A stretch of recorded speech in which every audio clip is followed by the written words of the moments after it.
Tentunya yang mendengar itu lebih nyaman daripada yang menyampaikan. Kenapa? Karena duduk di sini itu tidaklah sembarangan. Pertama yang perlu dipersiapkan adalah mental. Yang kedua apa yang mau disampaikan. Dan tidak begitu banyak. Sekalipun orang sebidang ilmu, sebidang pengetahuan dia miliki, tapi untuk duduk di sini itu memerlukan lagi acara lain. Kenapa? Karena duduk di sini ini sangatlah memerlukan mental yang benar-benar harus dipersiapkan. Cobalah kita semua di sini terfokus kepada orang yang ada di depan. Tentunya kepada saya. Daerah cek kikian teh. Era Kang aslina. Walaupun saya sudah biasa mendidik anak-anak santri, tapi beda. Beda, mudah-mudahan pada kesempatan hari ini saya yang ada di depan diberikan kekuatan oleh Allah Subhanahu wa Ta'ala. Jadi saya, nama identitas saya adalah Darussalam, sering dipanggil Darus singkatnya. Asli orang Cikadu, putra daerah Cikadu. Kalau di sini orang tua sini, para ustadz sini, kiai sini tahu, warga Cikadu yang asli pasti tahu siapa eyang saya, siapa kakek saya. Tentunya para alim ulama, para ajengan, para kiai pasti lebih jauh mengenal eyang saya daripada saya, sekalipun saya keluarganya. Eyang saya di Cikadu tiada lain yaitu yang bernama almarhum Kiai Haji Mama Yasin. Sering apa pernah mendengar? Nah, makanya silaturahmi saya ke sini pertama kali untuk menyambung. Siapa tahu di sini ada santri-santrinya eyang saya, ayah santri-santrina kolot urang, ayah santri-santrina kolot urang baheula nu pernah ngaji, nu pernah nyusun, nu pernah nyukcuk jalur ilmu mantena. Mudah-mudahan dina kesempatan pada malam hari ini saya diterima oleh kalangan masyarakat di sini. Amin ya Allah ya Rabbal. Pertama, yang kedua, pada kesempatan malam hari ini saya diberikan amanah yaitu untuk menyampaikan tausiah atau nasihat.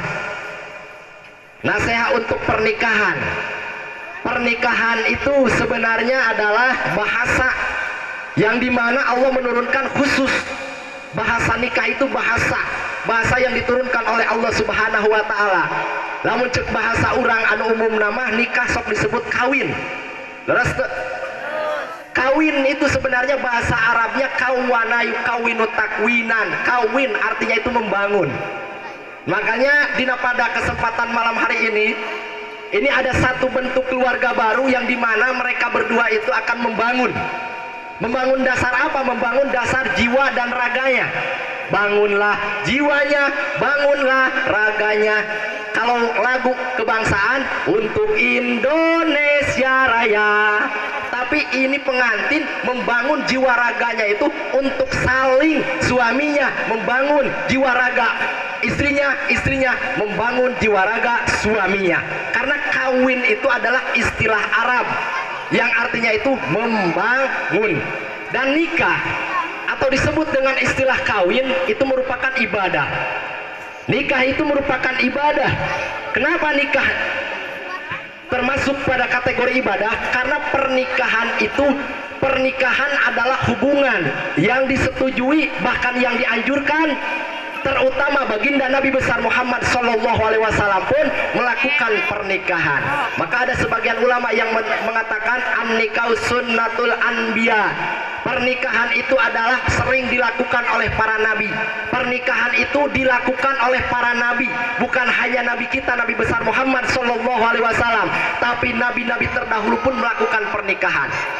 Dan pernikahan itu merupakan syiarul aulia, merupakan perjalanan untuk para wali, perjalanan untuk para ulama, perjalanan untuk para kiai. Untuk apa? Untuk membangun generasi memilih agama-agama yang benar pada masa waktu di mana orang-orang membutuhkannya.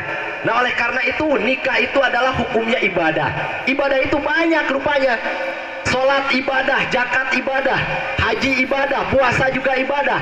Cuma ibadah nikah itu ibadah yang katanya enak, betul tidak Bu? Betul. Ibadah itu ibadah yang enak, ngeunah.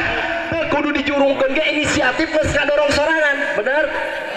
Ibadah yang nikmat, yang enak itu adalah nikah. Beda jeung ibadah sholat. Ibadah sholat mau gah ibadah zakat wegah, ibadah puasa wegah, komo ibadah ka haji selain ti wegah ge teu gablek duit mah hese ceuk. Terus tuh, nah itulah. Jadi ibadah nikah itu nya ibadah nyangeunah. Kenapa Allah menganjurkan hubungan antara pernikahan? Apa yang akan ada dalam kategori hukum nikah tersebut? Allah Subhanahu wa taala menganjurkan pernikahan, mengadakan hukum sehingga dijalankan oleh para nabi kita, nabi-nabi terdahulu. Itu tidaklah lain, pertama poinnya untuk menghindari perzinahan. Yang paling tepat itu nikah itu poin pertama untuk menyalurkan syahwat kita. Karena setiap orang itu pasti anu normal mah ngagablegan syahwat, bener tuh Pak. Setiap manusia itu ngabogaan syahwat. Bahkan syahwat itu bukan hanya di manusia, di para binatang pun syahwat itu ada.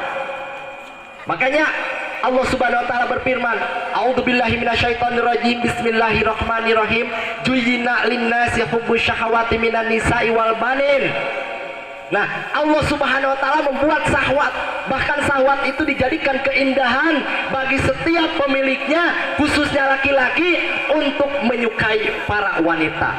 Kenapa di situ syahwat disandarkan dekat pertama kalinya minanisa, para wanita-wanita?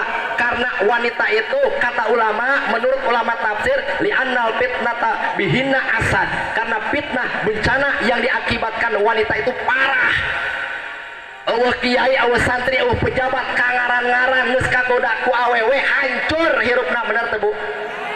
Makanya pernikahan ini untuk menjaga agar supaya umat muslim khususnya yang beriman tidak melakukan perzinahan. Oleh karena itu nikah itu adalah kasih sayang dari Allah Subhanahu wa taala. Pernikahan itu diridhoi oleh Allah Subhanahu wa taala. Kenapa? Karena Allah tahu, Allah paham, Allah mengerti, dan Allah yang mengadakan, Allah yang menciptakan. Setiap orang memiliki syahwat. Syahwat lamun teu disalurkeun bahaya aja. Syahwat lamun teu disalurkeun bahaya. Hubungan biologis sampai sehingga diperhatikan ku Allah Subhanahu wa taala itu karena Allah itu sayang kepada kita. Hubungan biologis, kenapa Allah menganjurkan? Agar supaya dampak dari bahaya selain daripada keharaman itu jangan sampai terjadi kepada umat muslim yang beriman. Nah, dalam hal lain, nikah itu adalah merupakan kesenangan. Nah, di saat kita menganjurkan, menerima anjuran daripada pernikahan, hati-hati. Maka nikah yang halal ada lawannya, adalah perzinahan. Jinah dan nikah itu bedanya hampir tipis. Jinah tujuannya untuk menyalurkan syahwat kita, betul? Nikah tujuannya untuk menyalurkan syahwat juga. Jinah dan pernikahan bedanya hampir tipis. Tapi setipis-tipisnya perbedaan di sini sangat-sangat membahayakan.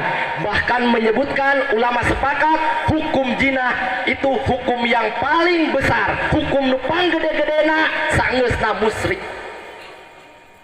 Zina itu macam-macam, tapi puncak yang paling membahayakan sehingga Allah murka. Allah tidak akan menerima orang yang mati dalam keadaan zina sebelum dia tobat. Nah, oleh karena itu untuk menghindari perzinahan, kaum para remaja ABG nu candra laku buru-buru teangan awewe kararawin. Didoakeun ku sim kuring dina peuting ieu nu can kawin tahun hareup cing geura kawin. Para remaja anu can walajar kawin wayahna tunggu masana. Naon sababna? Sebab dampak dari keinginan syahwat untuk disalurkan ketika datangna terjadinya kabudak laletek parah bahaya nepikeun ka ngaruksak lain agamana hukul tapi jiwa ragana moralna adabna bakal hancur ku sabab keinginan syahwatna ingin disalurkan. Di dalam ayat Al-Qur'an, A'udzubillahi minasyaitonirrajim, Bismillahirrahmanirrahim. Perhatikan Bu, hati-hati Pak, para remaja, oke para santri. Allah Subhanahu wa taala dalam firman-Nya itu wala taqrabu zina innahu kana fahisatan wa sa'a sabila. Wala taqrabu zina. Taqrabu lain tajinu. Artinya taqrabu itu wala taqrabu, jangan sekali-kali mendekati. Allah itu nyaramna teh sekaligus karena perzinahan anak. teu sakaligus kana langsung jinahna, tapi takrobu nu bimitina dibahas, nu dilarang lagi takrobu jinah. Takrobu geus dilarang komo perjinahanana. Lamun tajinu wala tajinu, he mararane sariria cek Allah tong jaririna, jelas pasti jinah anu dilarang, berarti tibang ukur nyabak awewe nu lain mahramna meunang. Nyium awewe nu lain mahramna meunang lamun ayatna wala tajinu. Sehubungan dengan ayat Al-Qur'an wala taqrabu zina, jangan sekali-kali, jangan coba-coba untuk kati perjinahan. Berarti jika sepakat tidak boleh untuk zina, takrobunya harus kita kupas sekaligus. Kenapa? Karena takrobu itu bukan zina. Takrobu itu sesuatu yang mendorong kepada perjinahan, sesuatu perjalanan, keinginan, sikap, apapun perbuatan yang mendorong kepada perjinahan. Nah, oleh karena itu kita harus sepakat bahwa pendorong akibat perilaku yang bisa mengakibatkan berzina maka tetap diharam, seperti nempo porno, aksi pornografi haram. Setuju? Takrobu kenapa? Karena setelah melihat porno aksi, pornografi, yakinlah para kaum pemuda, boro-boro pemuda nunggus kararawin, bahkan lain hiji pamajikanana, nu dua oge pamajikanana kangaran-ngaran nempo porno aksi atau pornografi mah hayang deui kawin ceuk. Komo budak laleutik, komo para ABG. Nah, jadi sesuatu yang bisa mengakibatkan kepada perjinahan itu diharamkan. Kalau misalkan takrobu, dalam arti takrobu itu proses, dalam arti takrobu itu adalah aksi, maka setiap aksi yang mendorong kepada perjinahan itu hukumnya haram. Nyabak awewe mendorong karena perjinahan apa ente? Mustahil nyabak awewe lamun teu turun hasrat, bener teu? Mustahil nyabak awewe lamun tidak ada keinginan syahwat, betul tidak? Mustahil nyabak awewe lamun tidak menginginkan birahi kita terpenuhi, bener teu? Makanya nyabak awewe haram ucu. Begitupun kita memegang wanita dalam arti untuk diraih rasa keinginan daripada wanita yang kita inginkan.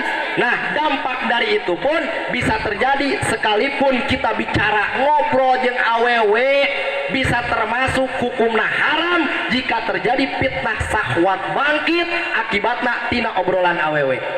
Para wanita haram temenang berbicara lemah lembut, lemah gemulai di jieun-jieun.